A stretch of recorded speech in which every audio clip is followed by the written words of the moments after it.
Vio iko na maana kubwa sana. Okay. That person who designed the mirror was a witch, and he uses a craft to design a mirror. Before getting something that reflects yourself, when you look, because mirrors, we call them the mirror world. These are world which will get them mostly their partnership with the Marines. Bragging too much is also not good. Sometimes it's not good at all. Pregnancy is a sensitive thing. You should not even show it.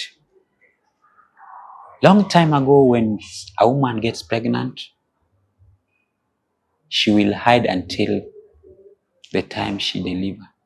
Nobody will see her. Because of, there's some intruder spirit. They always want what is good. In social media, there are so many people. And we have different characters, different spirits. We practice so many things. You know, somebody can change even the sex of a child inside your home when the child is still on a reptile position. You know, and bring a confusion out of that child. So that child will grow up confused sexually. He or she doesn't know which gender he is. Karibu kwenye Tales by Titus 254. Hadithi haziishi, hadithi zinaanza. Leo hii nakuletea mgeni all the way from Kisumu, ambaye wengine mnamjua, si mwingine bali ni Daktari Gogo. Daktari tu ambaye anaongelea mambo na spiritual world. Leo nimeona tuweze kugeuza vitu kidogo. Tumekuwa tumeingia into crime, tumeingia kwa zile stories za oye watu kulialia, alafu kidogo tunarudi pia tunaangalia mambo ya huwa watu wanasema kwamba life is spiritual. Na leo hii akona vitu kadhaa ambavyo atakuja kuongelelea, na we make sure tu kwamba umesubscribe, umelike, umecomment na una share. The more una like, the more una comment, the more show inazidi kugrow, the more show ina move sana, the more pia subscribers tunaongeza, because very soon tunahitaji kuchukua ile silver button, na it's because of you. Sitaweza nikiwa peke yangu, bali nitaweza nikiwa na nyinyi. So si moja kwa moja tuingie kwenye story, tusikie Gogo akona nini ya kutuambia siku ya leo all the way from Kisumu. Right? Karibu sana bro kwenye Tales by Titus 254. Nashukuru sana kuweza kukubali kuja kufanya show na sisi. Nimekuwa nikiona show zako sana, na leo nikaamua tu tuweze kukaa chini kuongea 1 2 3. Labda uelezee mtazamaji majina kamili ni nani, umezaliwa wapi, na kiasi ni nini unafanya, nini umekuja kwenye Tales by Titus leo, umekuja kuambia watu nini? Right. Asante sana. Yes. Kwa majina natambulika kama Nabii Gogo. Mimi ni spiritualist, and also mimi ni mtaalamu katika mambo ya spirit, na tunachambua mambo ambayo yanamjia maisha ya saa hizi ni spiritual. Tunachambua mambo ambayo yanafanyika spiritually. Mimi ni mkazi wa Kisumu, toka Kisumu Dala. Kisumu Dala. Yeah. Je, niwe umesafiri all the way from Kisumu, na nasema asante sana kuja kuelimisha wa Kenya 1 2 3. Nasema asante sana. Ukisema spiritualist, unamaanisha nini kwa mtu ambaye maybe haelewi sana? Nini ambacho unaweza kuwa unamaanisha? Mmoja nikileta kwa Kiswahili, wengine wanaichukua na jina mbaya, lakini hivyo ndio napenda kuileta hivi. Hivyo ndio iko. Lakini wameichukua in a negative way. So mtu spiritualist, a spiritualist is somebody who study the knowledge of cosmic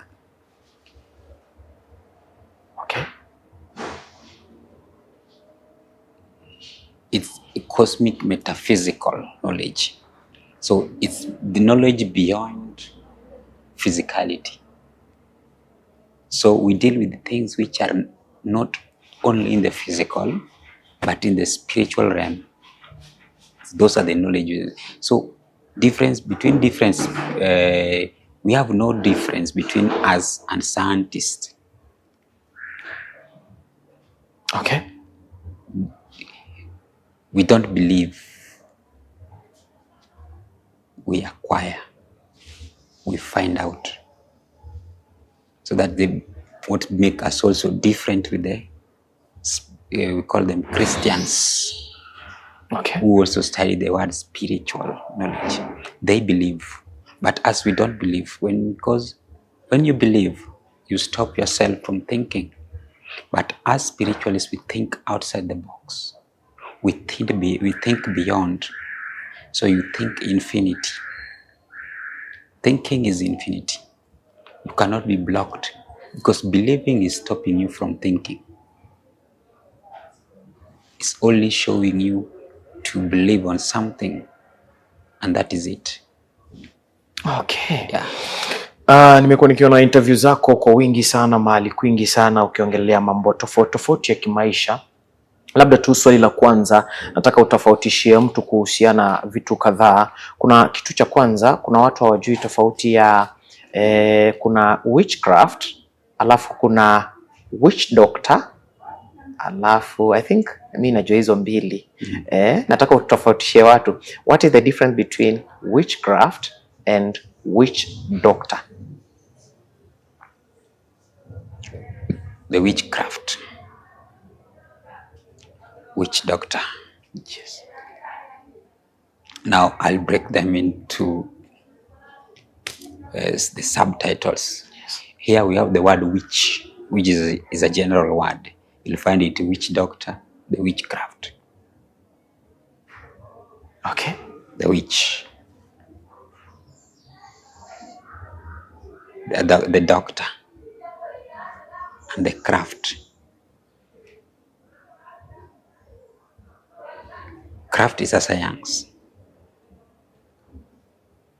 It's a cosmic science. Mm-hmm. Doctor, kwa Kiswahili utaita mganga. Kwa English you will say is a doctor, somebody who study herbal. When the study of pharmacy, you will find is a witch. So somebody who study herbal medicine, or somebody who can heal, can treat, whether you are an evangelist, you are in the ministry, you are in the doctrine, the doctor, these scientists, doctors, you are preaching, you are healing, both of you are doctors. So long as you can heal somebody, you have the energy of healing, that person is a doctor. Whether you talk to somebody and they get healed through talking, that person is a doctor. Whether you preach, you treat somebody with the water, you treat somebody with the herb, is a doctor. Okay. Depends with you can study or it's a inborn. Both of you are doctors. The craft is a science. That thing you are practicing, the thing you studied, that is a craft. This the study of metaphysical, the study of cosmic, is a study of something which is beyond the physicality. The witchcraft itself is a practice. What you are practicing is the witchcraft. The witch is practicing a craft. Witch practicing a craft. And this witch which is practicing a craft, you have to be a doctor. And they will call you a witch doctor practicing a witchcraft. Okay. Yeah. I think that is a simple between those two. There's also a wizard. Oh yeah. Wizard, and there's also this called the night runners. Yeah, in fact, I wanted to come to that question. Before you go, let me just put it in a correct way. We have, let me use Kiswahili word so that maybe my viewers can understand better. Kuna mganga, kuna mrogi, Chawi. na kuna mchawi. Mrogi, mganga, mchawi. Oh, kuna mrogi, mganga, mchawi. Au wanaweza kuwa watu tofauti. Naam. Na wanaweza kuwa mtu mmoja. It depends with the knowledge yako. Hizi zote ni knowledge ziliko tofauti. Mganga. Tulielezea pala mganga is a witch doctor. Is a doctor, not even a witch. You can be a doctor but you are not a witch. Means you don't practice metaphysical knowledge or spiritual knowledge.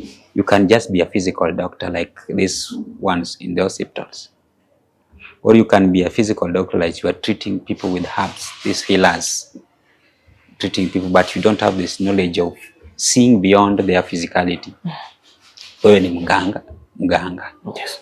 Lakini unaweza hizo jina zote zinaweza kuwa jina mtu mmoja kulingana na knowledge ya mtu. Ukiwa wewe ni mrogi, na unaweza kuwa tena mganga. Lakini unaweza kuwa mrogi na wewe si mganga. Mrogi ni yule ambaye anaharibu.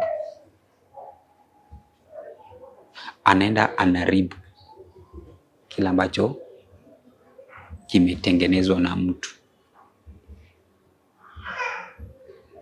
Yeye anaweza kuangalia hivi na ukibeba chakula inaweza haribika. Unaweza kuwa na kitu yako fulani umenunua na anasikia wivu ndani yake, hiyo kitu yako na mambo yako yaharibike juu ya hiyo wivu yake. Hiyo iko ndani ya watu wengi, hiyo rogi. Ukiwa na jealousy, kwa jealousy kwa Kiswahili, ukiwa na wivu uko na urogi ndani yako. Ile wivu yenye utaki kitu ya mtu iendelee, utaharibu ile kitu juu au usikii mzuri ule mtu akiendelea. Wewe ni mrogi. Unaweza roga mtu hata kama upractice, hata unaweza kosa kujua. Ukinena kitu inatendeka. Hiyo mrogi tumesema huyo anaweza kuangalia hata chakula, ni yule mtu anatupa kitu ndani ya mtu. Maybe kama usmari inaweza kuwa ndani yako, hizi vitu hufanyika. Unapata unaumwa na tumbo kumbe umeiba mtu amekutupia mchanga ama kijiko ama vidudu ziko ndani yako. Kuna mrogi tena tunaipata kama night runners, wale wa kugongelea mlango usiku. Hiyo kitu ni energy fulani inatumika kwao. Ile pia ni talanta fulani, is another skill which just for a secret society as wanaipractice. Kuna benefit ya hizo vitu kwao. Asipo kufanyia hiyo, kukusumbua ukilala, asikii vizuri na unapata wanafura. Lazima kuja kukimbia kumwagilia mchanga kidogo, akimbie nyuma ya nyumba yako akufanyie. Kuna wale warogi saizi kama sisi generation hii tuna deny, hatukubali. Ukipata mtu tu yeye mambo zake ni kusumbuana tu, kuja amechukua kitu, mtoto hiyo amechukua kitu ya mtu anakimbia nayo, aenda tupe karibu mtu mbele, mmekaa hivi polepole, mtu ndio hiyo anatoka mbio. Yani mambo zake tu ni vitu tu. Huyo mtu ako na kitu ndani yake.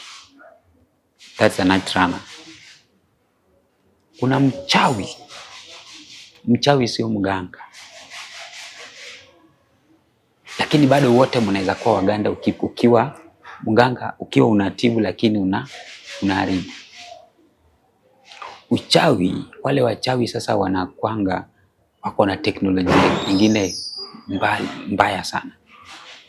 Utaipata kwa Wakisi kuna uchawi. Wachawi huko kwa Giriama. Wachawi wapo pale Wasukuma. Wale wachawi hutumia majini. Hao kuanga na teknolojia yenye imeshinda waganga, imeshinda warogi. Hao endanga deep into spiritual world. They even go the underworld, the dark world. They access the darker world and bring those who are living in that underworld. They go deep into the oceans and go to and access that world in that ocean. That those who are living in ocean, there's another world in the ocean. This way we call them the water, the marine spirits. That's another world. People are living there, and you will see there's a lot of people, a lot of things happening there. But then most of these people are rich. They go shop in those sea. They bring goods in that sea. Not all goods are coming outside. Some of them they go shop. That's the spirit. Not all money they access outside here. Some money they go and access them under the sea, where they find the queen and the kings and the rest of them.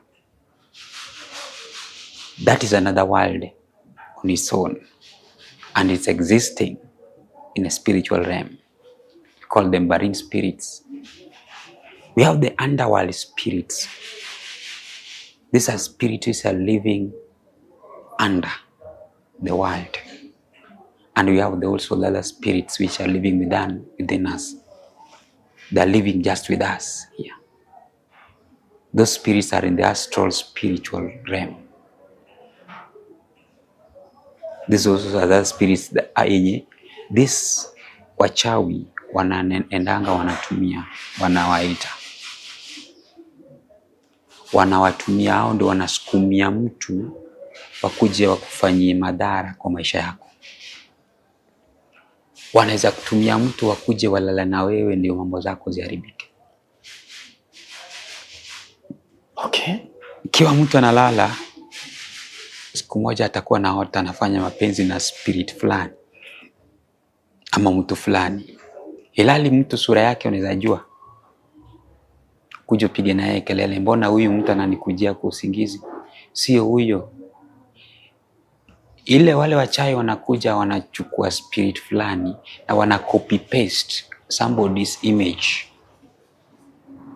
yenye uko familia nayo, ndio wakuje nayo ndio kuwe manipulated nayo. Is not that person. So only if you have the spiritual eyes is when you can detect who came to attack you at night. Some of them will come even to attack you, to want to kill you when you're sleeping. They will chase you, want to kill you, throw you to the latrines, you know, some things like that. Those kind of dreams is somebody's trying to chase you. Somebody's after your lives, spiritually, but physically you are just okay. You might think things are well, but no. That's how many things will not be the same the way they were before. Now, hawa chawi huwa wanaenda hadi wanafufua mtu, mwili ya mtu, spirit ya mtu pale kwa kaburini. Wanaileta, wanaenda kufanya nayo uchawi. Hao ndio maana nakwambia wanapatikana Kisii, wako na hiyo teknolojia. Is another technology craft yenye watu wanafaa waangalie deeply. We should not condemn it, but it's something which when it used in a positive way, it is useful. But we all take things in a negative way, that everything is bad. And these people are using these things. And that's why unapata wale wachawi huishi maisha mingi. Okay, I'm coming to that question. Utapata kwamba mtu ni familia fulani ni wadosi sana. Lakini katika ile familia mtu anaweza enda ufanye kazi katika ile familia. Wacha tuongee sana hizi familia za Kiarabu. Utaenda ufanye kazi katika zile familia. Then all of a sudden mtu atakuwa mgonjwa, huyu mwenye ameenda kufanya kazi. Let's say example ni Muethiopia. Wacha nisitumie wa Kenya. Ni Muethiopia. Ameenda nchi tuseme kama let's say Saudi Arabia. Now utapata atakuwa mgonjwa, and then all of a sudden after kukua mgonjwa utasikia kidogo amepelekwa hospitalini, kidogo amekufa. Now hao watu ukiwaangalia sana wanaishi maisha mengi zaidi kuliko watu wengine. Unaweza tuelezea ni nini ambacho huwa kimefanyika? Manake wao utapata kwa na maisha mingi, lakini wewe mwenye unaenda kuwafanyia kazi maisha yako inafupika. From spiritual world,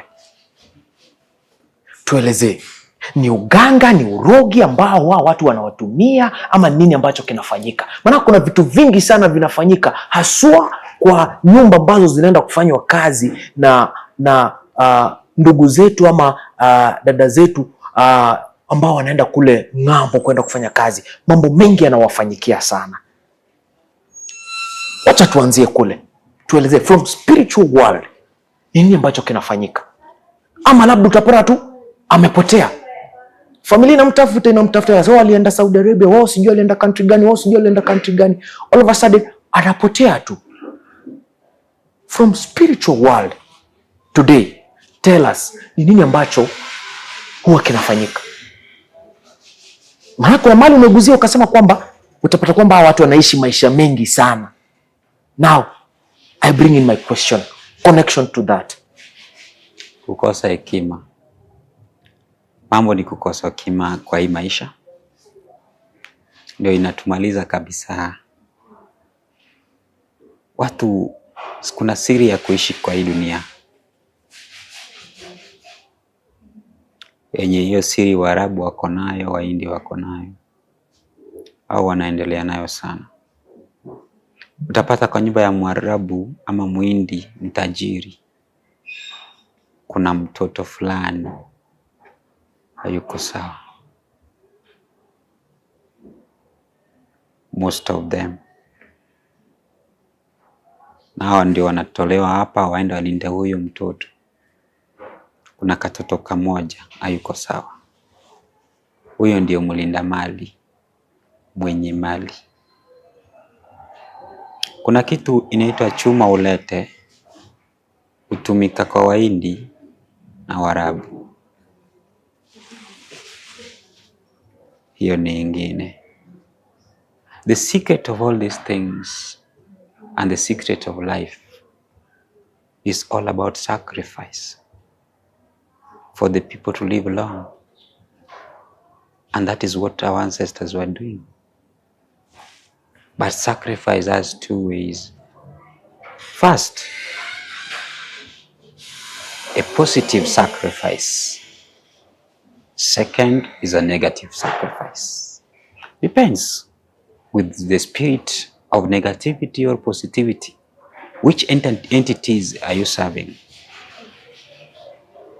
If you serve the negative entities, they will demand the human sacrifice. Up to you. They live long because of that sacrifice they are doing. When they sacrifice you or that person who come to their premises, which is a foreigner, their life will be added. They will live long. They live in that person's life. That's why we'll see bad people, all this wachawi wanafanyia wameua watu wengi, they will never die. You will get to them even in our politicians are there. They live long. You'll wait, wacha nani akufe, nani ameshatusumbua sana miaka mingi akufe. You will wait. He will not die. He will die at his time. Because of what? He sacrificed his people to his God. Let me talk about the Saudi Arabia part. It's so sad. I know it's searching. Life is also hard. And most of our ladies and men, mostly ladies normally get affected so much when they go there. But when you go to those Arab countries, you be prepared. They sacrifice your soul, or they can sacrifice your life. They will marry your souls to their spirit. So their spirit will come always and sleep with you each and every night. As long as this spirit is sleeping with you, they get more wealth out from your destiny. So they use your destiny. They use your spirit to work always. You'll get these people, these Arab people, whether it's a lady or a man who is working in that house, they don't sleep at night. They will wake up in the middle of the night or midnight and go somewhere. When they come back, something must happen to this maid or house girl who is here. Either you'll fall sick, feel headache, or somebody will come and sleep with you here sexually. I know you will not even notice what is happening to you. You might think it's for fun. Some people enjoy it. But they don't know it's affecting their life. Okay. When they come back here, nothing good they will do with their destiny. Yeah, even if some of them, not all, some of them, mtu anatoka kule akifika Kenya hana pesa, anatumia pesa tu mwezi moja, mwezi wa pili, mwezi wa tatu hana pesa, na ukimwangalia unamuuliza ulikuwa majuu, ulikuwa nje ya nchi, lakini hana pesa. Between these people, they don't have difference with somebody is working for these Indian people. Mwindi atakuja akuandike kazi, andike mtoto wako kazi, you are still poor. Before these people pays you money, they take that money to the toilet. I don't know, those who know, maybe they will know. They won't pay you money at the right time. They take your money to the toilet or to the sea, then come back and pay you. After those, they are blah blah are slept with. There is a secret room in each and every houses. You see in those Saudi Arabia, Dubai, and I don't know, not all, but there is a secret room that even these house girls don't even access. The reason why some of those who might be the room of sacrifice of those ladies who normally go there, the ladies who will are here around, they just got lost like that. Hao ndio wanatumiwa kwa kitu inaitwa chuma ulete, kuchukua pesa yako, unafanya kazi huko na tao na unashtuka una 200 imekosekana. Ile spirit inakuja na chukua pesa kutoka kwako inapelekea mtu. So they work as slaves. So people slave people spiritually. People slave people physically. Don't think if you die it's the end of everything. Somebody can kill you and you become a slave at the end of the day. So many people are slaves here and they're dead. They've been serving for 30 years in the astral bodies. They agree that I'm going to live for a certain period of time and the remaining time I'll serve you. They're serving those bodies. Physically, spiritually, they're slave to these people and they're bringing things which are physical to them. That the people are bringing these cars, you will see the big car, the big machines, and somebody just there. Just a small business and things are booming up. Pa, pa, pa. You call the chuma ulete. Hiyo ndio unasikia pesa inaletwa na majini.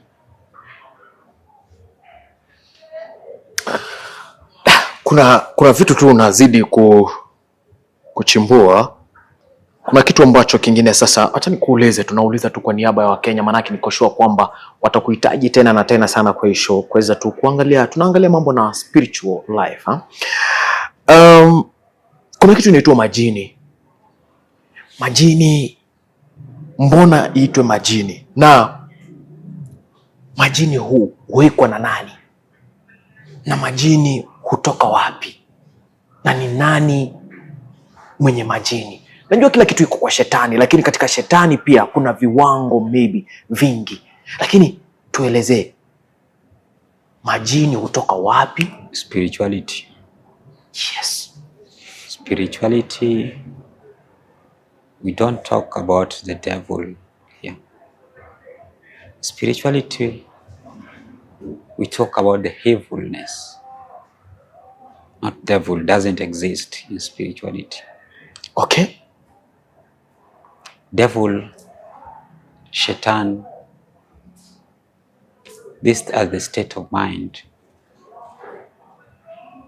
We create devil out of our consciousness. It doesn't exist anywhere in the spiritual realm. It doesn't create anything in the spiritual realm. We have one creator who creates nature. Yeah. Even we don't dwell in the heaven, hell. Spiritually doesn't have that. Heaven and earth, heaven and hell, these are state of mind. State of consciousness. When you are in a good time, your super subconsciousness is awake, is aware and at peace. You live in heaven. It is a state of mind. When you are going through difficulty in life, passing through problem, going through diseases and the so-called poverty. I don't know, poverty in Pure is also another different ways. Let's say you are going through difficult time, you can't bring something on table, you can't eat. Passing through hell. Those are state of consciousness.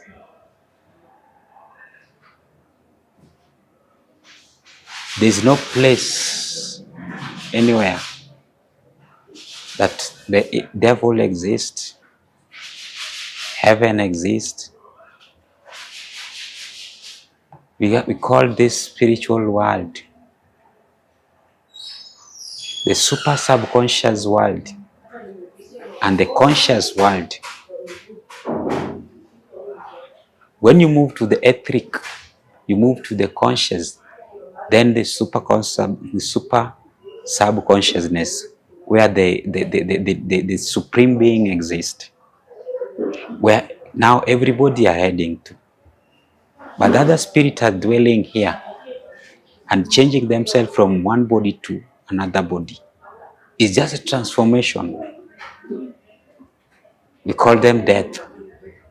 You transform from the physicality to the etheric, to the astral, to the casual, to the spiritual bodies.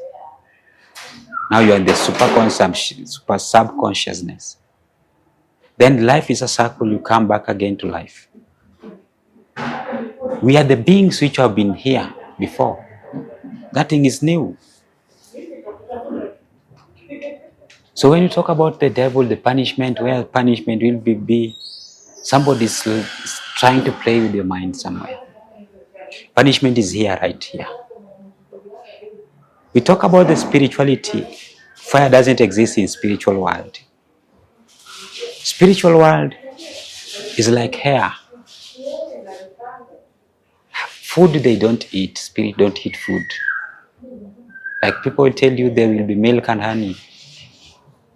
That is a big lie when you see the spiritual world. People don't eat in the spiritual world. There's no building in the spiritual world. Gold, silver, houses there. Somebody will sell for you them on the sky. Doesn't exist. These are the set of mind. Physicality is where houses are. Materialistic thing. Houses are materialists. Spirit doesn't stay in houses.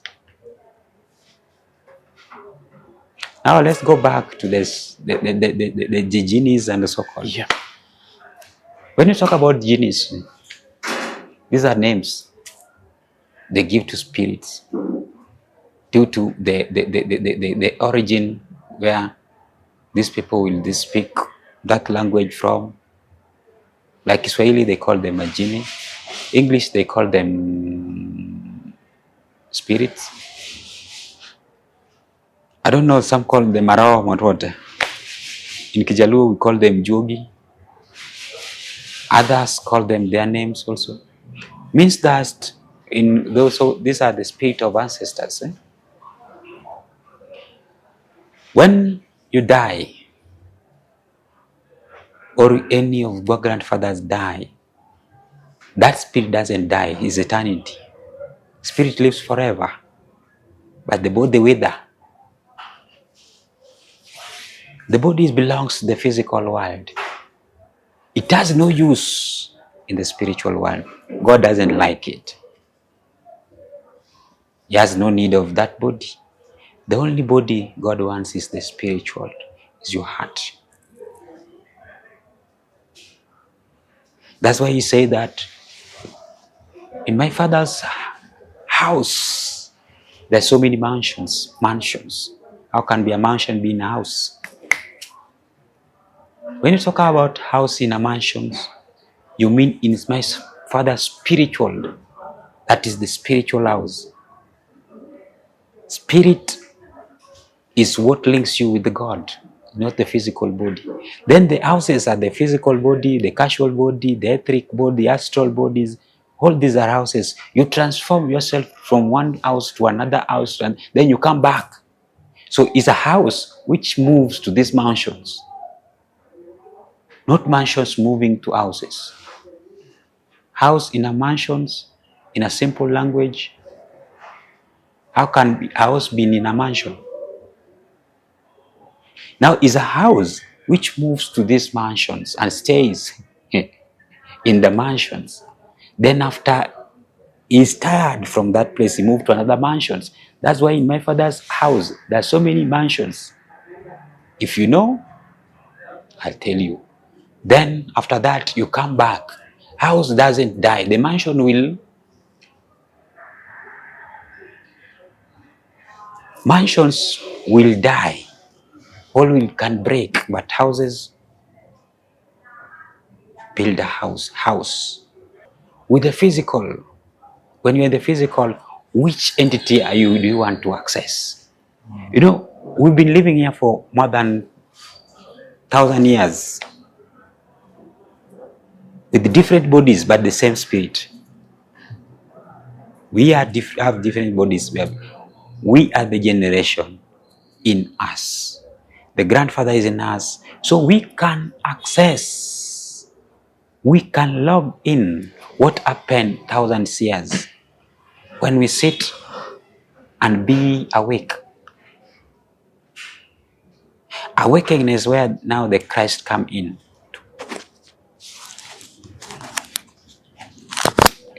When you have a spirit of your forefathers, and now you bring that spirit. No, spirit, they don't live in buildings, right? They live in something which is living. They can live in animals, in human beings, something which has blood. That's why in long time ago, not even long, the era of our grandfathers, they were keeping this kind of pets like snakes, tortoise, and they put those spirits inside these snakes and tortoise. They are not just snakes.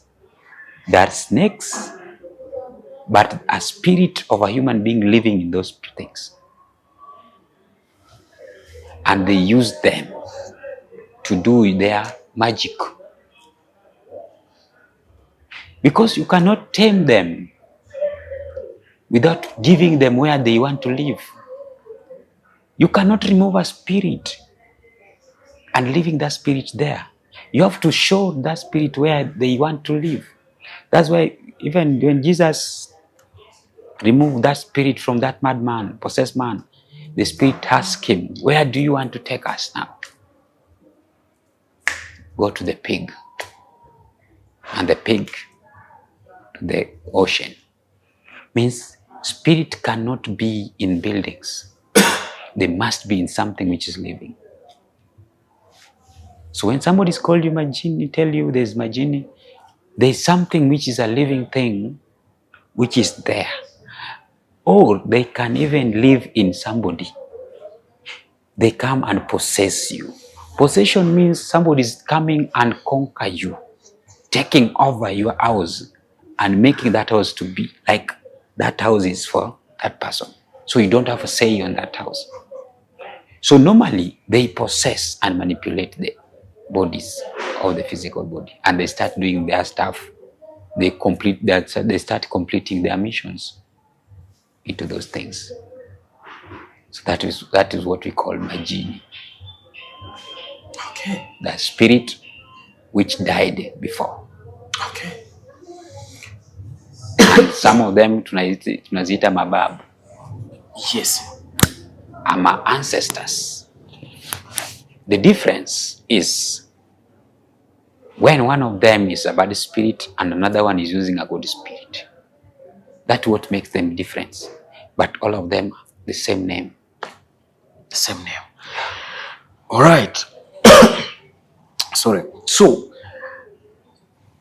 I'll still go deeper. I'm born from Western.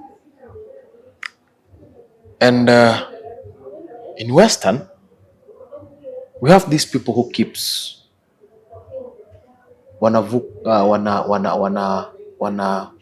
wanaeka nyoka kwa nyumba, wanaeka chura kwa nyumba, wanaeka tortoise kwa nyumba. Kuna vitu vingine ambavyo najua kweli, najua kwangu najua vile, but zile ndio common, but kuna vingi. Even the birds. Yeah. The birds. Birds are also being used. Yeah. So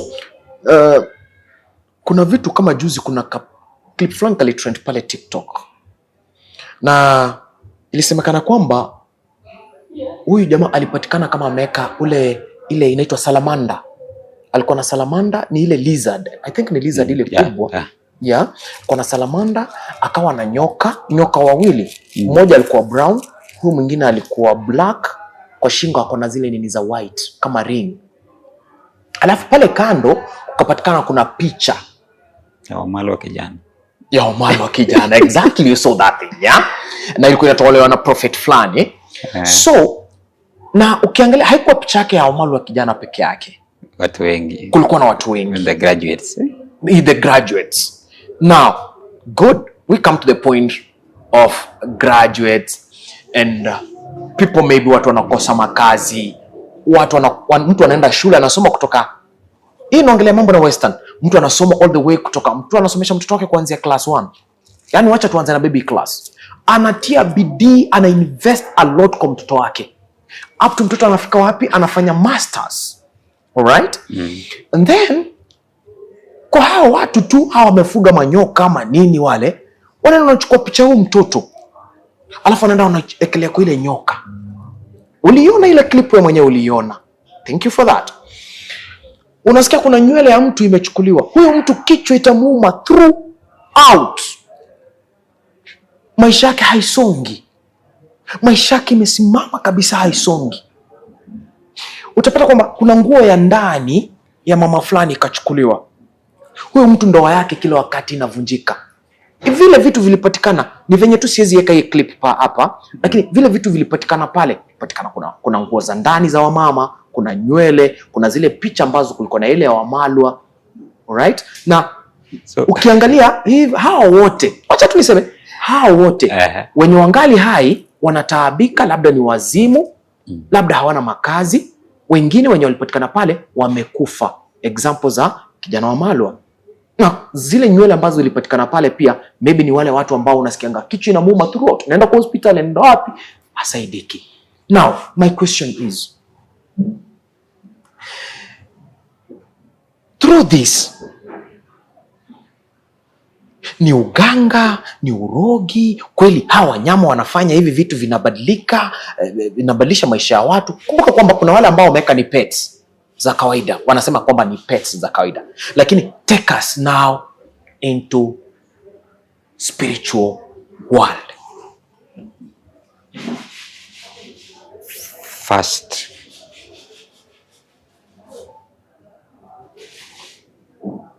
pictures.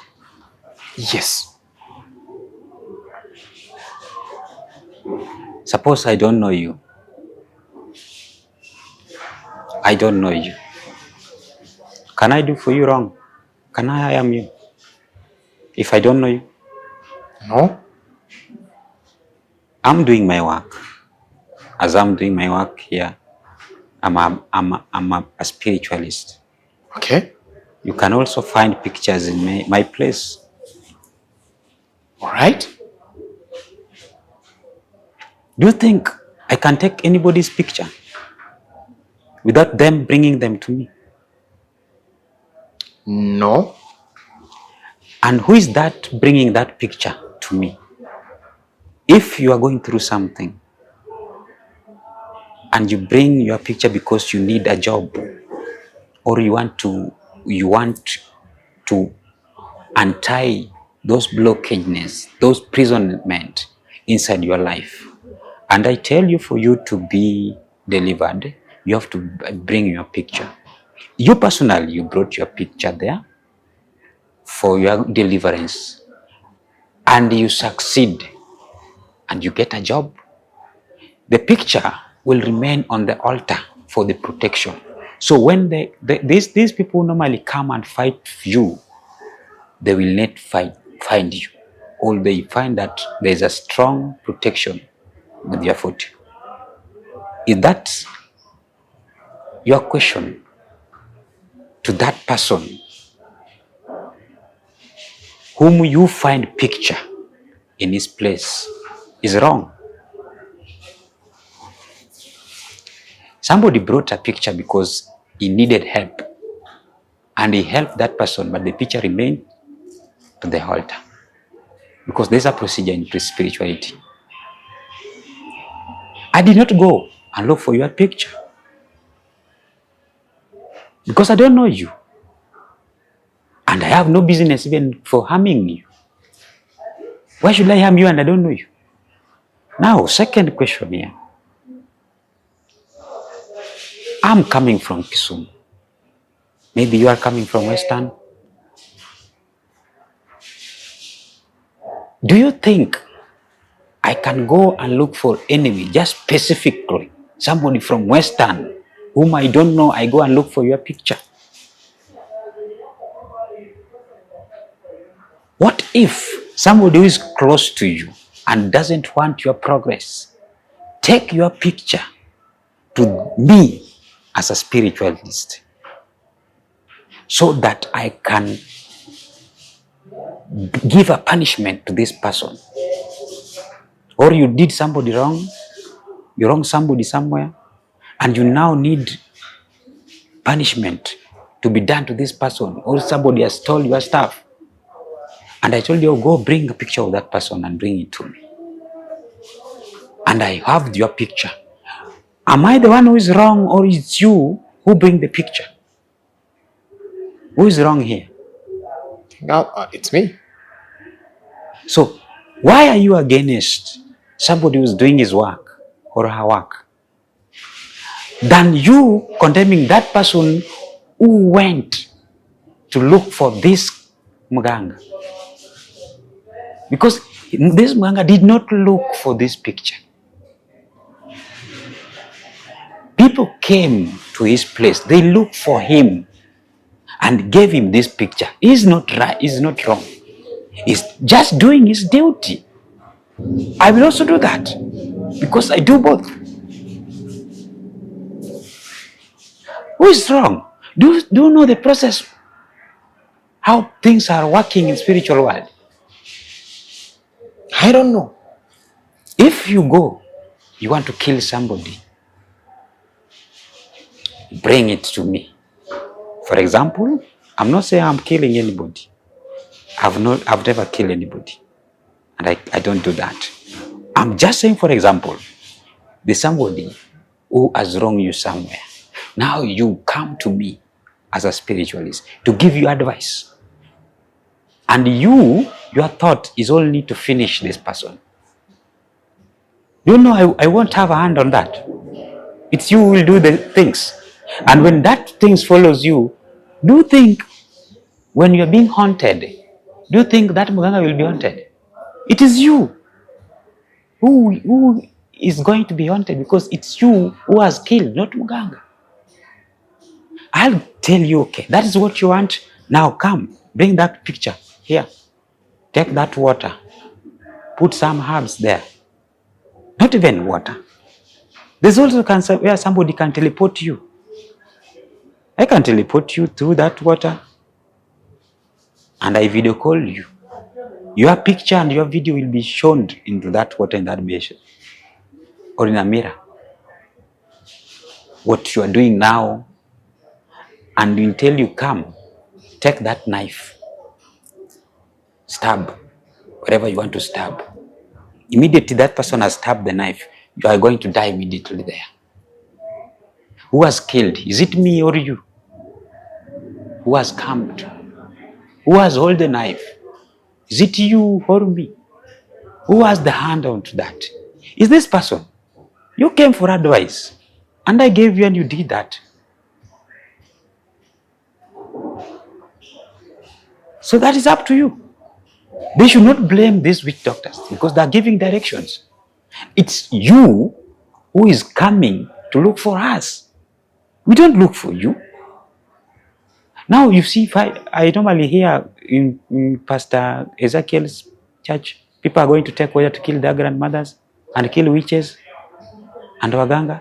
And I just sprinkle water like this and my grandfather died. And you are just listening to yourself. You killed your grandfather. Do you think Ezekiel will be under that when he's being questioned? It's you. And I killed my co-wife. I killed Mpango Wakando, my friend. And you are there consciously talking about, I took water in my, pastor, I took water last Sunday and I went and sprinkled and Mpango Wakando died. My friend, it is you who did that, not Ezekiel. He has not hand on that. So who should be blamed? You went and looked for him. After doing evilness with the things he gave you, now you're blaming. People are blaming, oh, Mganga ni baya, Mganga ni baya, and they're going to churches to kill people here. They are going to those churches to kill people. A pastor niombe, ule mtu amenisumbua sana, mtu ameiba kitu yangu. Why can't you forgive him? There's a guy, somebody, some days back told me, somebody has told my staff, I want to kill it. Ngambia siwende chukue panga umuue. Chukua panga umkate. Because still the same. I'll give you the direction is the same as cutting this person with the panga. Endo chukue panga na umkate na hasira yako ishi. Why can't you forgive him? Why can't you? And anybody, I once told these people, anybody, whether you claim you are born again here, you have hunger in you, you have jealousy in you, you have lust in you. These three things are making what we call sin. When you have all these things, whether you are a pastor, you are born again, my friend, you are a sinner. But I'm not satisfied. I'm not satisfied. I know. Okay, just bring it. Yeah, I know. You trying to say kila mtu aheshimu kazi ya mwenzake. That is in short maybe what you're trying to say. I was saying that person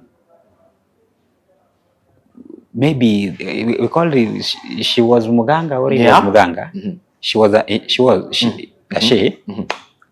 She has no problem. Okay. She was not bad. Those people who normally go to her, that's the problem. That your brother who sneak at night and go to visit her, that is the problem. Deal with that person. Okay. Now my question. Let me just go back to my question. What are the connection of pets or animals, reptiles, mostly reptiles? Reptiles. Yeah. And sometimes birds. What are the connection towards human being life? Do you know, we before we transform to the physical, we were reptiles. Do you know that? Before we transform to the physical, we were reptiles. From the conception time, when you see a child, an infant on a womb, that child looks like a reptile. Is it true? Sometimes it looks like a lizard, crocodile, has a tail, you see? So that place in a womb, that's another world. You live for 9 years. In fact, it's like 90 years. Those who are living in that world are the same. They communicate. When a pregnant woman meets a pregnant woman, another fellow pregnant woman, these children are communicating. So that's why it's very easy. There's a connection between spirit living in reptiles. That's why every time it's just reptiles. You transfer spirit to reptiles, whether snake or whatever. Mostly are snake, tortoise, frogs, lizards. Yeah. These reptiles, spirit lives in them comfortably because they're not that fast. Like you can't put a spirit in a dog. He will jump every time. Pap, pap, pap. There are those who put spirits in cats also. Cats also, they are calm in spirit. They can also calm spirit. And they also have their own world, by the way. They see, cats see things spiritually than any other animal. Now, it is very comfortable for the spirit to live in these reptiles. That is the answer. It's very easy for you to transfer an ancestor which had died and you put it into, so that is what we call, you can reincarnate. You can reincarnate that spirit who died, then back to life again. So they will only help you in a spiritual world. So when somebody wants to be treated, like that, the spirit which will tell you, or you are having this and this, your enemies want to attack you, tomorrow you will get a good job. So that the spirit which will talk, see. But there are those who can handle them inside their body, and they will tell you them. But there are those, if you want them now to have a large or a strong, you have to create them, create their physicality. What they are going to live while they are in the physical, you have to give them the physical body. Is when they can talk. You will even hear their sound. They even sound. That reptile will sound and ask you your name. He'll tell you, not ask you, tell you your name. Yes, you are John. Yes, John. Philip is your father. That's how they work into those who are having them there. Okay. So when you kill that spirit, those who kill that spirit, go. You are a media. Go and search for that person who raised his hands and killed that spirit. Go and look for that person, if he is okay. But like the situation that we are talking about, it was done with the pastor himself, is the one who killed it. No, fine. Who was killing them? Because I remember it was a first pastor. He killed a snake, 2 snakes in fact. I wish I could have that clip. Now, after that, what happens? Okay, haven't followed. Because you can't take, those who are spirits living, you can't take them in the building. They went ahead and entered into those people who are standing there. you take them into your home because they're now scattered. It's like somebody has chased you outside your house.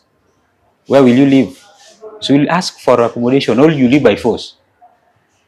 You're going to live somewhere by force because you don't have anywhere to live. Logically, when such things happen, fine, we appreciate the work of whatever. We also do that work. It's not that we don't do it. We have done several like that. We break those altars which are not that are not worth in somebody's life. We call them intruders altars, foreign altars. We break them. You can bring an altar which is in Uganda. You're living in Uganda and you bring it here. That is what we do. So it's a good process, fine. But now, after doing that, will you give them some sacrifice? Because their aim is to kill. You see? You have to give them blood, or else they will walk along with you to your place. Where if Jesus himself, they ask Jesus, you are now removing us here. Where are you going to take us? Give us a place. And Jesus has all his powers as he proclaimed. If he had power, see, he could have refused and tell them, go to, like nowadays pastors are giving them fire, burning them in fire. Did Jesus even burn anything in fire? If you try to read your scripture, nowhere. You can't burn spirit in fire, nowhere. Spirit cannot be. Those are things, these are beings which died before. They have already died in physical. You can only burn something which is in the physical. You can't burn spiritual. How? Fire, fire, fire. You are burning this person's physical body. This fire is going to burn this person's physical body. Spirits are manipulators. They are stronger than us. But we are smarter than them. We can manipulate them with our own mind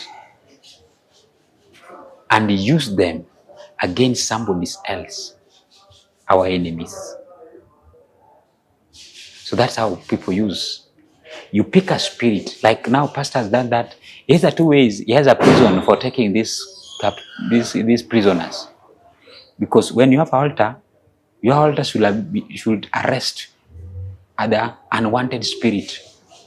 And you arrest them. So when you arrest this spirit, like the altar of Ezekiel is arresting spirit. That's a conqueror altar. When you arrest the spirit, one day, one time, you will manipulate this spirit and they become your own members. You start using them. For you to gain more power, you have to arrest more spirit in spirituality. The spiritual world is when you can control these physical bodies you see here. Everybody, even politicians do that. They have to arrest more spirit in the spiritual world. Is when he can control the physical body. So this arrest, these prisoners, these slave spirits, that the spirit will manipulate other physical bodies. And you start praising this person as nothing else. Hata mnaweza enda kwa barabara mkufe juu ya huyo. After umepigwa risasi kwa matako, unarudi unasema siku kwa maandamano. Because of what? That spirit manipulated you. Now you are free out of those spirits. You can see the reality of life. Now you see, it was not me. But it was not you. There is a spirit which pushes you there, which is not your own spirit. So that is how power is. You first do it in the spiritual, is when you come to the physical. That's how most people do. Okay, I'll not put much into that. Let me move to another question. Not even a question, but it's just a concern. Kuna watu wanasema kwamba vyoo hutumika sana. Naona swali ambalo nimeulizwa hapa, nimeulizwa nikuulize, vioo hutumika sana, kuna madhara yoyote ya vioo? Kule kwenye spiritual world kuna madhara ya vioo, maana utapata mtu ako na vioo kama 5 kwa nyumba.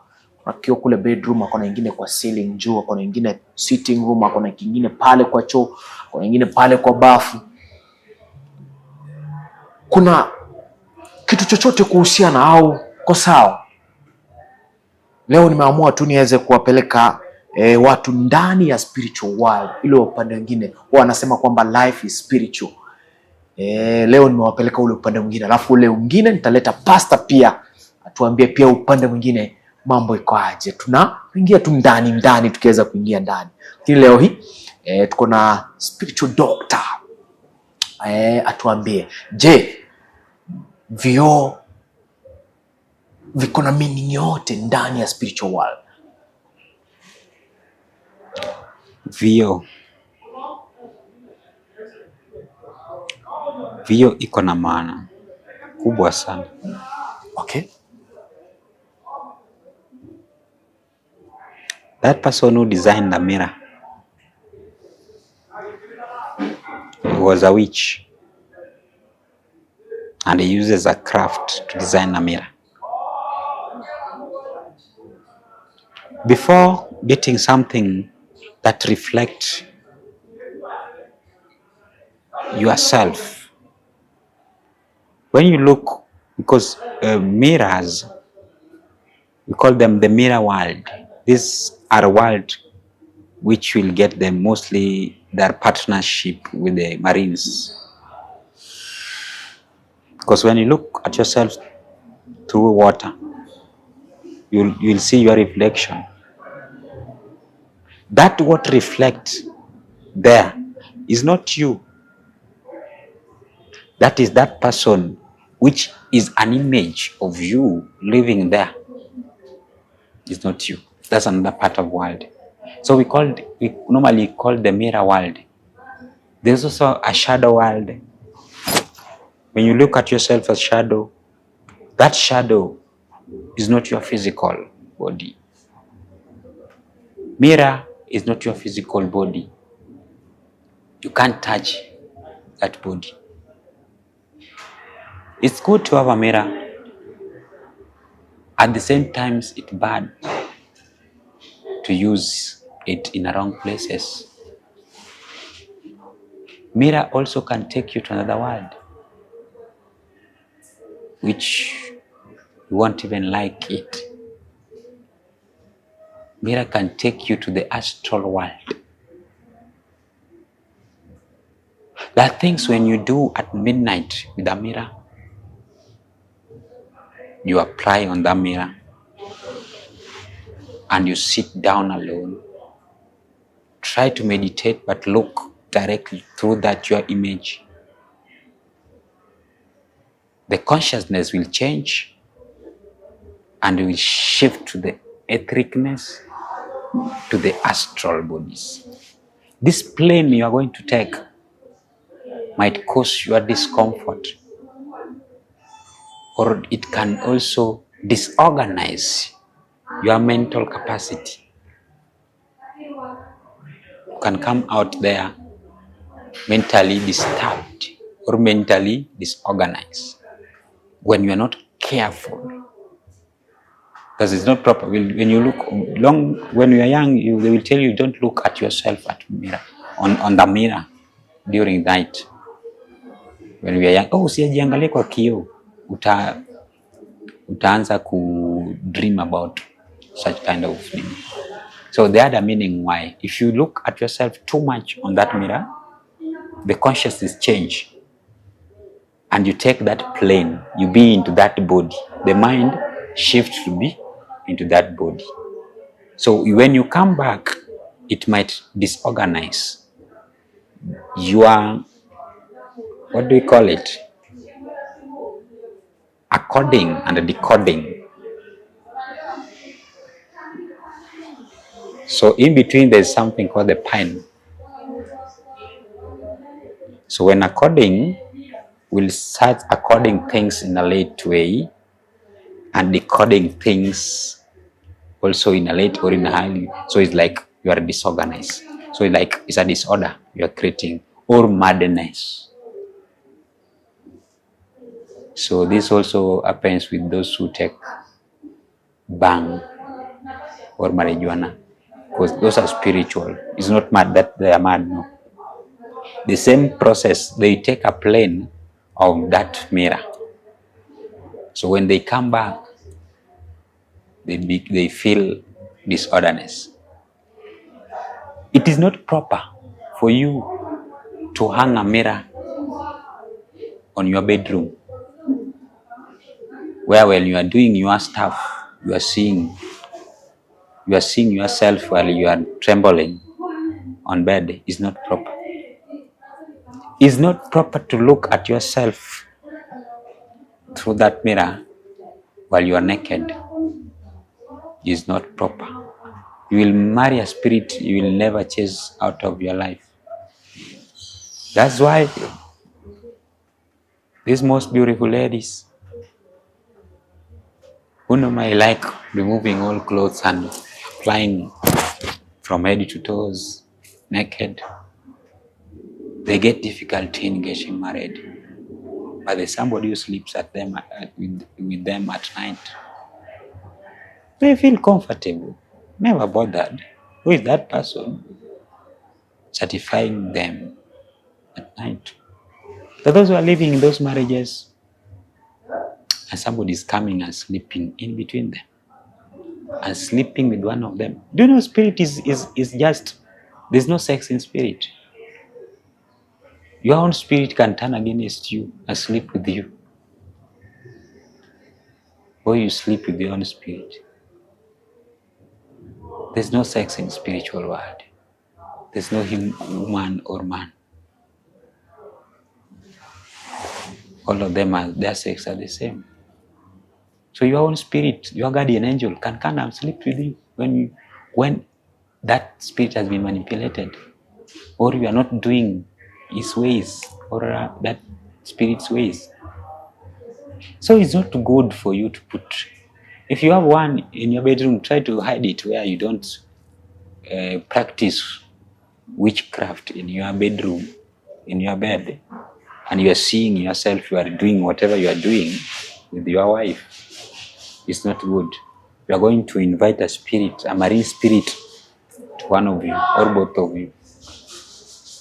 Hapo mtakaa kama mandugu na mabwana. Wewe unalala huku, hakuna mtu ako na shughuli na mwingine.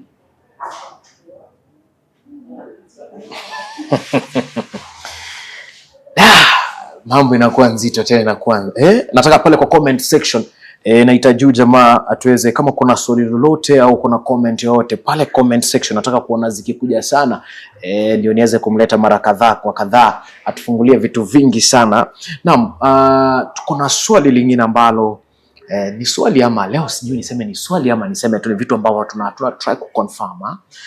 Tunajaribu tu ku confirm. Kuna wakati fulani mwanadada fulani alikuja pale mtandaoni pale TikTok, akawa akona mimba, alafu akawa anaonyesha watu venye mimba yake ile venye ball huka anakashika na ako live, anaonyesha, anafurahia ile maumbile yake venye ball imepop out. Then all of a sudden kuna kitu ambacho kilifanyika. I think alipoteza ule mtoto na yeye mwenyewe. Sikufuatilia ile story sana. Yeye ndiye alipotea. Yeye ndiye alipotea. Mtu alimwambia. Yes. Kuna mtu sijui ni mtu aliongea pale. She won't make it. She won't make it. And she didn't. Labda kuna wale wanadada ambao kwa sasa wako na mimba. Nini ambacho unaweza watahadharisha?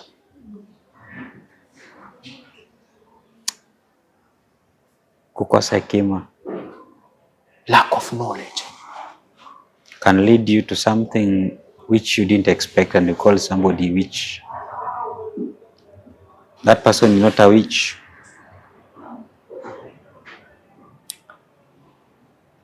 Back, I talked about jealousy. The spirit of jealousy is a spirit which has conquered the old world. Jealousy. You don't have. You have and I don't have. I want what you have and I can't have what you want, what you have. So nakula na macho. How many people who are barren outside here and they really want kids? How many people? More. Wachana illogically. Umai kula ndimu mbele ya watu? Ama mtu amekula ndimu mbele yako? The lime. Somebody is eating lime in front of you. How do you feel? Unakunja uso. Salivating. You are salivating. Yes. Nice, very nice. But you with no anger, with no jealousy, right? There's somebody who is salivating with anger. You want to be good with that person who is eating. Now, bragging too much is also not good. Sometimes it's not good at all. Pregnancy is a sensitive thing. You should not even show it. Long time ago, when a woman gets pregnant, she will hide until the time she delivers. Nobody will see her. Because of, there's some intruder spirit. They always want what is good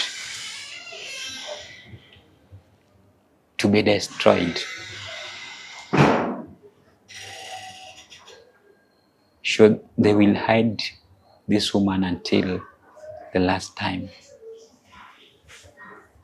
Now, in social media, there are so many people. And we have different characters, different spirits. We practice so many things. You know, somebody can change even the sex of a child inside your home, when the child is still on in a reptile position. You know, and bring a confusion out of that child. So that child will grow up confused sexually. He or she doesn't know which gender he is. Because of what? Distortion happens during the reptile positions or during the infant time. Those are the childs. In science, they will call, I don't know, is it amorphod, whatever? Amorphodites, eh? Yeah. Yeah. They are confused. They don't know which sex they are. They don't know if they are men or women. Or take that child and place a certain spirit which doesn't exist in you. So you'll carry a pregnancy for 9 months and deliver water. You're laughing. It's true. You're thinking you have a pregnancy, kumbe kuna maji tupu kwa nini? Ukifika huko wanatoa maji kwa tumbo yako. Or just a bunch of blood. There's nobody who wants anybody's progress, be it your brother. I think people are saying a lot of things about whatever happened back. But the lady who said that you won't make it, I don't see anything wrong with her because she didn't do it. The only thing happens there was like another foreign ear, another foreign spirit was just passing and he had the information. And that's how he makes things work and manifest itself to that. That's why we always be mindful. Wherever we are, you always speak positive to anybody. There's somebody will say, nilimuua tu, nilikuwa na joke, nikamuua tu. So that things happens. Why? Hata that person is regretting why nilikuua. Yake nilikupiga bure tu, I'm sorry. Something just cover my face, like nikaenda blackout hivyo, nikakuua. What happens? There are intruder spirits which always jump from one place to another. When they hear you speaking bad language, bad things, they will make that things to happen. So you be watchful anything that comes out of your mouth to people might affect other people and also affect you. Okay. Stop showing up. Most people in social media, let them see. Oh, today I'm cooking ugali. Today nilinunua gas. Nilinunua fridge.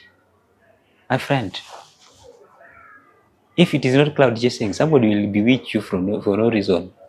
Or you unaenda somewhere, you have a photo with somebody's car, and the village people are seeing this, and those who doesn't want your progress are seeing this, and you're not even protected out to any of these things happens to you. You're not protected.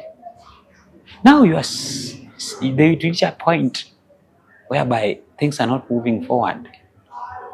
Naanza kulia nini? You've caused yourself all this problem. I know it's difficult, it's good. Too much family photos, not good.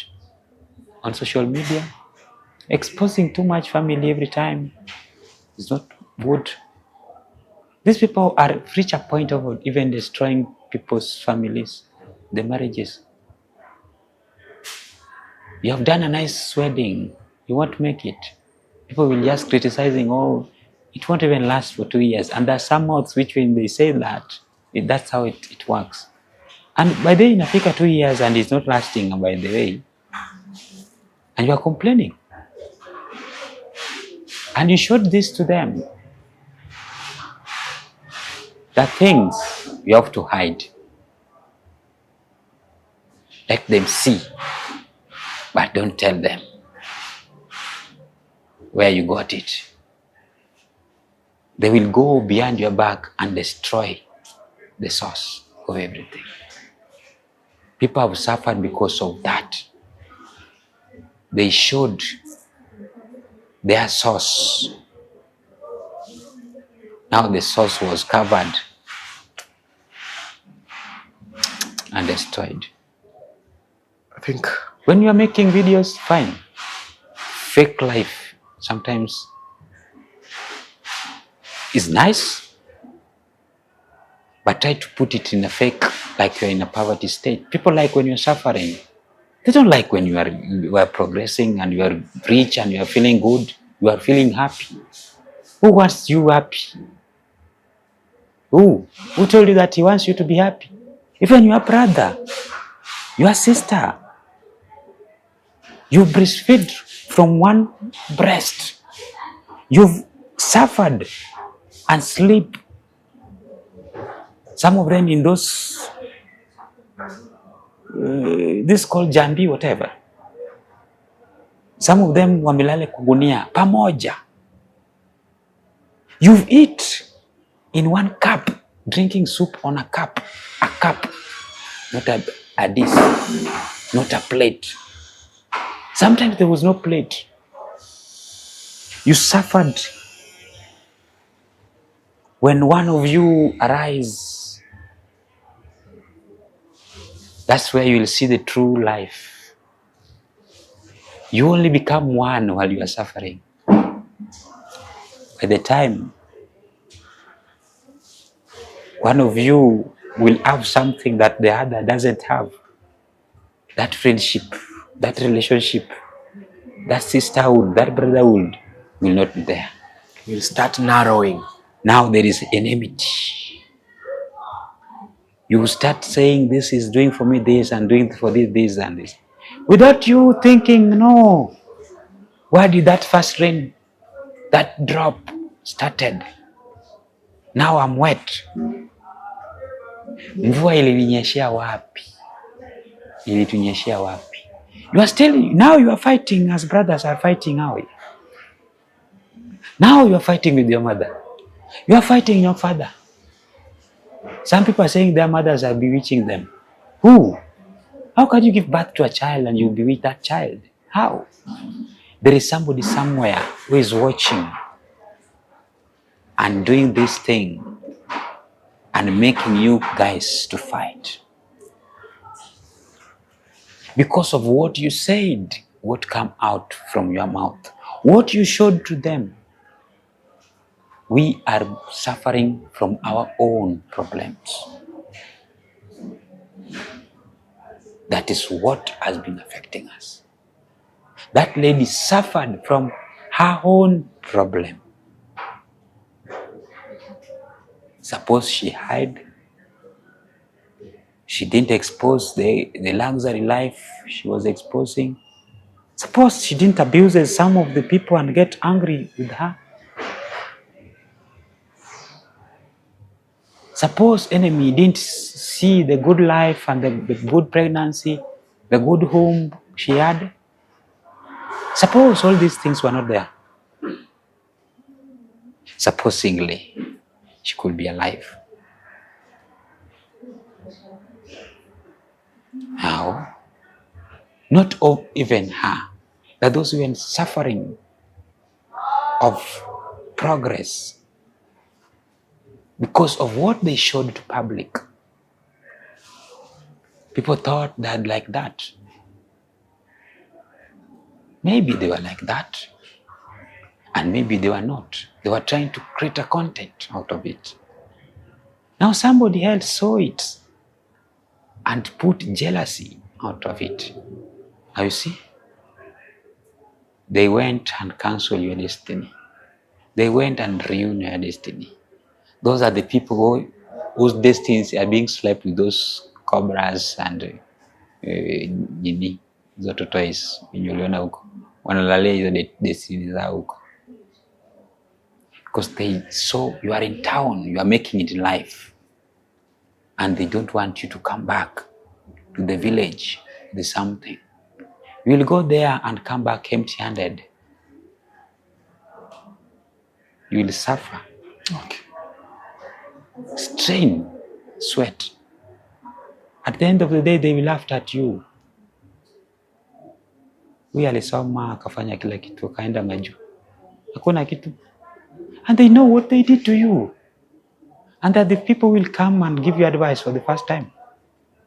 Because what they saw happening to your life. The cause is you. Who showed them that? In this life, you try to be flexible sometimes. You don't be the same way people think you are. Sometimes you change, you be the way they don't, or they didn't expect you can be. Sometimes you also be like your own. But when you just show them one direction, is a easy way for them to attack you in any way. We have a lot of page we can't finish, and maybe just to ask the final question, and then we break. We will be having part 1 and part 2 from the show, but we really need to do more shows like this. We have a question here that is coming in.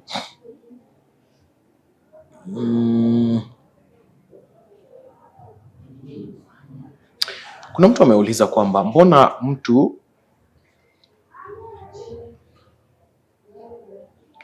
watu hubeba mfupa ya nguruwe ati kwamba nguruwe ukinga mapepo. Hii ni swali tu ambalo limeulizwa na rafiki yangu hapa mmoja. Yeah, she's true. Sijui mbona akafikiria hivyo na akauliza. It happens in a belief. It exists in the spiritual beliefs.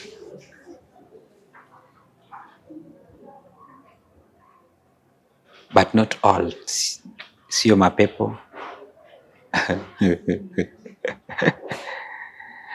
Kuna hata warogi. Ukiwa unapika nguruwe kwa plots zingine utafukuzwa. Have you never noticed that? They will tell you, no, hapa nguruwe haipikwi.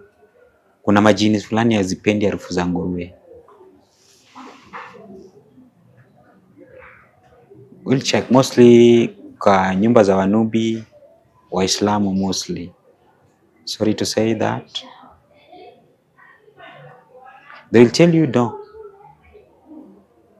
Hayo majini haipendi. Kuna majini hazipendi harufu mbili. Harufu ya bangi na harufu ya nguruwe. Mfupa ya nguruwe hufanya kazi mingi sana. Lakini kwa ule mtu aguzi dawa. Sikia. Au guzi dawa chochote ya kinga. Itamaliza nguvu. Nguvu yake iko juu kabisa. Iko na nguvu. Kiukweli, ukiwa nayo kuna wale waliochanjwa nayo. Chanjo mingi hukuanga mifupa ya nguruwe. Kama unajua. Na ukiwa huko kwa taalamu, kuna chanjo ambao yanakuzuia visirani, wachawi, warogi. Yale chanjo yanafanyika katika ile stool ya miguu tatu ya kitambo. Na kapali uchi unapigwa chanjo mwili yote na mifupa ya nguruwe. Kuna chanjo nyingine hufanyika katika pale Ant Hill. Sijui kwa Kiswahili inaitwa vipi. Mlima wa Mchwa. Mlima wa Mchwa. Pale Ant Hill ile kubwa iko na tushimo hivi. Unakaa pale saa 6 usiku, unapigwa chanjo pale. Yanakuzuia matatizo hizi za accident na kufanyika hivi. Ufanyika hivyo. Sasa iko na nguvu. Lakini madhara yake ni moja. Ukiwa umechanjwa hivyo, hauguzi dawa. Dawa gani wasema? Dawa ya hospitali? Dawa ya kukinga. Siongei siko hata kwa dawa ya hospitali. Mimi siongeangi mambo ya dawa, sivyo dawa ya kizungu. Hainihusu, yanahusu wazungu na wale madaktari, na tukiwa wagonjwa watupee tumeze. Ni sawa. Dawa hapa tunamaanisha dawa kina aina mingi ya kujikinga kimaisha. Dawa ya mapepo, ya wachawi, ya kisirani, ya nuksi. Kutorogwa, ukikula, kushika nyota ya mtu ovyo ovyo. Kuna mtu anakinga hadi kivuli yake ipotezwe. Ushasikia kitu kama hiyo? Mtu anapotezwa kivuli yake haoni. Mtu pia anaweza kuja na kunyang'anya kivuli yako hakuna. Ushasikia mtu analea kivuli yake hakuna, ni maisha. Wewe sio mtu kama una kivuli. Lakini pia inaweza fichwa because kuna mtu akija na dawa na akiweka kwa kivuli yako, akanyage na mguu, mwisho wako hivyo. Kuna watu wengine sio kutibu hii mwili, unatibu kivuli yao. Kuna watu wanachanja vivuli, kivuli ndio inachanjwa, sio mwili, na kinatoka damu. Wanipata? Yeah. Anachanjiwa kivuli, dawa inafichwa pale kivuli. Ndio watu roga na tofauti. Teknolojia ya kuroga watu ni tofauti. Mtu za kuroga kwa nywele, vile ulisema nywele ilienda nayo, anakuja na kunyoa usiku. Anakunyoa na spiritual monitoring spirit, na hiyo ni kuchukua mtu nyota yake imeenda. hauna nyota ile yenye Ezekiel anamwambia hauna nyota ya ndoa, kumbe imeshachukuliwa ukinyolewa usiku. Kuna watu wanakuja kwa kivuli yake, kama Luanda Magere, ulisikia story yake. Kivuli ndilikuwa na nguvu. Hii kivuli nilikwambia, there is a shadow world on its own. Mambo yake yanafanyika kama kivuli. Akija akiweka dawa kwa hiyo kivuli, mambo yako kwisha. So ndio maana wanachanja, hata akiweka dawa kuna protection. Na nini ya kivuli hata inanga tiba. Hata ukienda kwa waganga wasipoangalia, kumbe shida iko kwa kivuli, unakufa. Hata uende kwa mchawi gani. Hiyo tabia iko Mombasa mingi sana. Wengine pia wanateka wanawake wanateka nao wanaume za watu katika kivuli. Wewe ni wake kabisa. Sasa nguruwe ipo. Kuna nguruwe pia unaweza nini? Kuna watu ushasikia pia kuna mifupa ya umbwa. Fanya kazi gani? Kuna wengine watakuchanja na mafi ya umbwa. Umbwa mwanamke. Utafuatwa kama wale mwanamke anafuatwa. Unashaona mwanaume wa umbwa, mwanamke anafuata kutoka village fulani, imetoka fulani. Ukiwa mwanamke unafanya kazi hii ya kahaba. Au pewa hiyo chanjo. Msa sikudanganya na kupewa chanjo gani. Hidi kwa mfupa ya mwanamke, umbwa mwanamke ndio wanakuingia, ama mafi ya umbwa. Wanakupea dawa, wanachanganya dawa, wanaoga nayo. Watu watakufuata hivyo.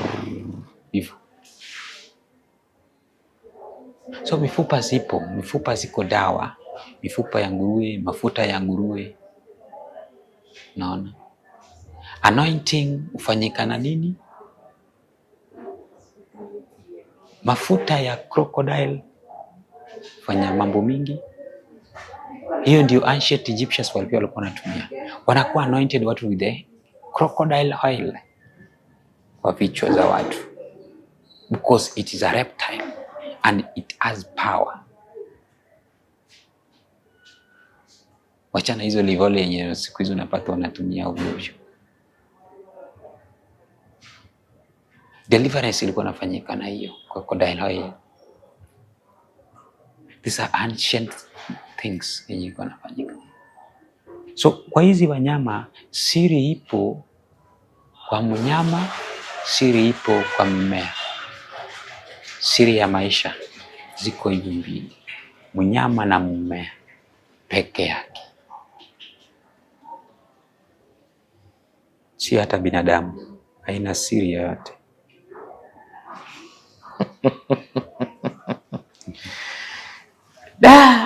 Naona leo tufikie pale. Naam. Naam, daktari. Naam. Ningependa sana utueleze mtu akitaka kufikia anaweza kufikia wapi, maana najua watakuja wengi sana kuweza kuuliza vitu vingi na anakuexpect tena kurudi Papa Show. Waulize maswali, si ndio?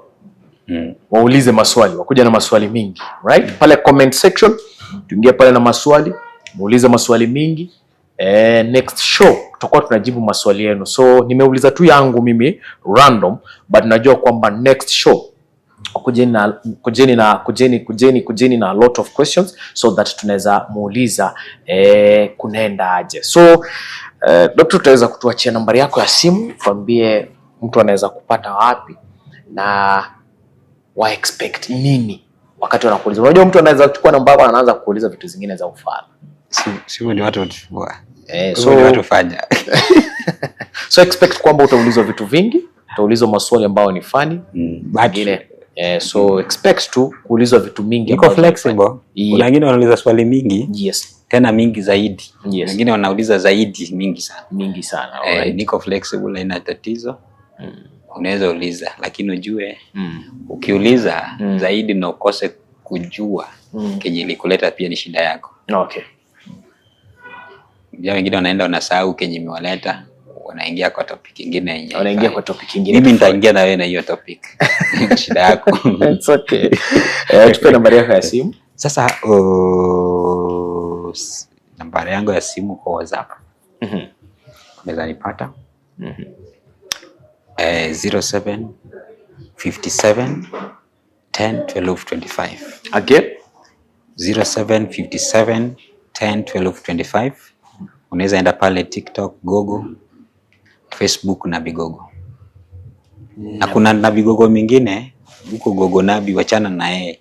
Mimi Nabii Gogo, mimi ni mwanaume, ule ni mwanamke.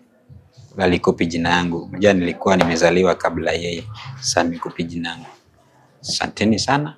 Shida yako yote ukikuja tunaweza tatua, tuangalie vile tunatatua, whether uko wapi. Ukiwa majuu sawa, advantage. Ndio watu wa majuu pia wako na kile vizuri kuliko hao watu wetu pia vizuri. Unapopote, hata sio lazima ufike. Ukitaka kufika pia uko free. Tuko na ofisi Kisumu. Unaweza kuja kututembelea, upate matibabu pale. Sisi tunafanya both sides. Tunafanya maombi, tunafanya matibabu. Mtu asikuambie sasa wewe ni kanisa wa Deliverance fulani, wewe ni wa Catholic fulani, wewe ni Anglican fulani, sasa unafikiria hatuwezi kukubali.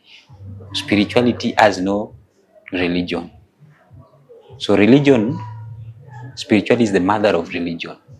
So when we are practicing spirituality, we welcome everybody. So tunakusupport, depends with what you believe, ndio penye tutakuweka. Hatuta kudiscriminate whether you are a Muslim.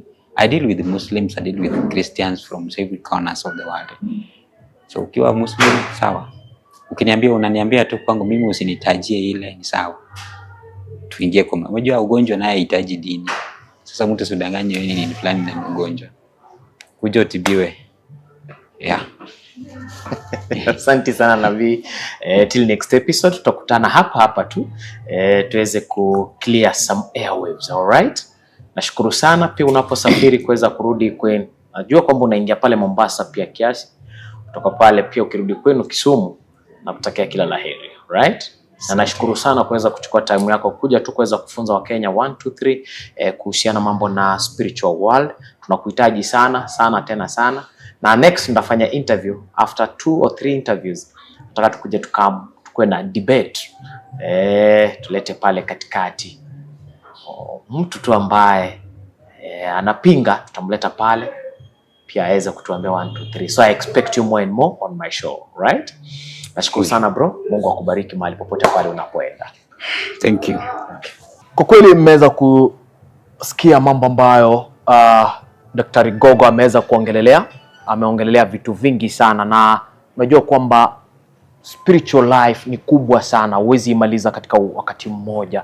Spiritual life ni mambo ambayo hatuwezi yamaliza, na kuna vitu ambavyo vingine ameviongelea, vitu ambavyo pia mimi nikiwa mdogo nilikuwa nikiweza kujiuliza mbona hivi. So kumbuka kwamba maneno ambayo umeanza kuyasikiza si maneno ya Tales by Titus za 254, bali ni maneno tu ambayo ameweza kuongelewa na Daktari Gogo na hayana uhusiano wote na Tales by Titus za 254 au yoyote kwenye Tales by Titus za 254. So chenye utafanya, make sure kwamba umesubscribe, umelike, umecomment na umeshare show iweze kusonga zaidi na zaidi. Till next episode nitakuwa nikimleta tena Daktari Gogo. Ukiwa na swali lolote, kuja pale kwa comment section uweze kuuliza.